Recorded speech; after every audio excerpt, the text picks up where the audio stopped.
जय श्री गणेश दोस्तों। कैसे हैं आप लोग। हमारी आज की कहानी है घूंघट। अरे रानी, ओ रानी, सो रही हो क्या अभी तक। रानी की जेठानी जोर जोर से चिल्ला रही थी घर के आंगन में खड़े होकर।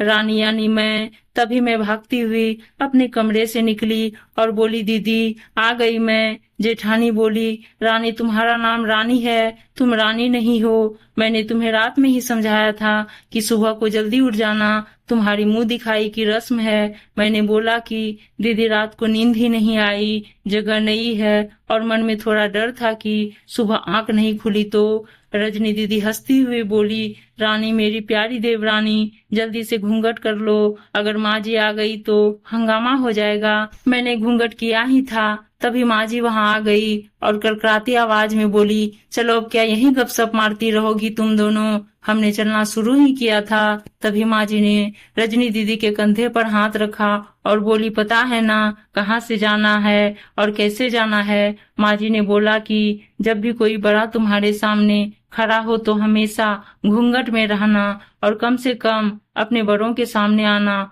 और बिना घूंघट के तो कभी नहीं। रजनी दीदी कुछ बोली ही नहीं, बस अपना सर हिलाकर हाँ बोल दिया। मैंने भी बस अपना सर हाँ में हिलाया। माँ जी के जाने के बाद मैंने पूछा, रजनी दीदी आप तो स्कॉलर हो और इन सब चीजों को कैसे निभाते हो। रजनी दीदी मुस्कुराई और बोले कि मैं थारे जेठ जी से बहुत प्यार करती हूँ, इसलिए अभी तक चुपचाप सब चीजें निभा रही हूँ। मैं कुछ नहीं बोली और चुपचाप रजनी दीदी के साथ घर के बाहर वाले कमरे में जाकर बैठ गई। वहां पर एक पड़ोस की आंटी जी बैठी थी। वो बोली कि यह कैसी बहू आई है, ससुर जी सामने खड़े हैं और ये यहाँ बैठी है, मुझे कुछ समझ ही नहीं आया। मतलब रजनी दीदी बोली कि आंटी जी अभी नई बहू है, यहाँ के रीति रिवाज सीखने में थोड़ा समय लगेगा। रजनी दीदी मुझे वहां से उठाकर मेरे कमरे में छोड़ गई। 6 महीने यूं ही छोटी छोटी चीजों में बीत गए। फिर एक दिन मैं राहुल के साथ साड़ी लेने गई। राहुल का फोन आया और वो दुकान से बाहर बात करने चला गया। साड़ी की दुकान पर मैं बेधड़क होकर साड़ियां देख रही थी। तभी साथ में बैठे हुए अंकल जी खांसे। एक बार, फिर 2 बार, फिर 3 बार। मैंने साड़ी वाले भैया से बोला कि भैया इन अंकल जी को पानी दे दो, बहुत खांसी हो रही है इन्हें। अंकल जी भड़क उठे और बोले, क्या बदतमीज लड़की है ये, कुछ शर्म लिहाज है या नहीं इसे। दुकान पर हंगामा देख राहुल बाहर से भागकर अंदर आया और अंदर आते ही अंकल जी के पैर छूकर बोले, मामा जी आप यहाँ। मैं घबरा के दुकान से बाहर निकल आई, एक लंबा घूंघट करके गाड़ी में बैठ गई।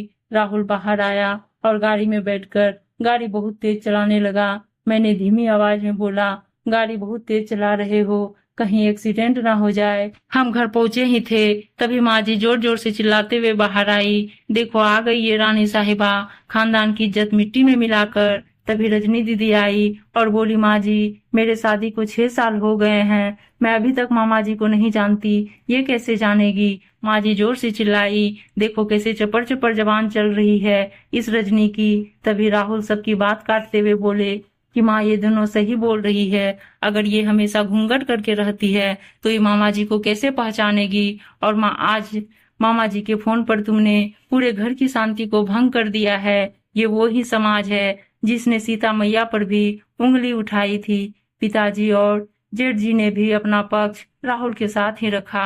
माँ जी थोड़ी देर सोचने के बाद वापस रजनी दीदी और मेरे पास आई और बोली कि तुम दोनों को अपनी मर्यादा पता है, मुझे उम्मीद है कि तुम कभी भी मेरा सिर्फ शर्म से नीचे नहीं झुकने दोगी। हम एक ही परिवार के सदस्य हैं, हमें हमेशा साथ रहना है, अच्छा वक्त हो या बुरा वक्त, हर सदस्य को अपनी मर्यादा पता है। माँ जी ने मुझे और रजनी दीदी को गले लगा लिया। उम्मीद है दोस्तों कहानी अच्छी लगी होगी, और अच्छी अच्छी कहानियां सुनने के लिए चैनल और वीडियो को लाइक शेयर जरूर कर दीजिएगा। धन्यवाद दोस्तों।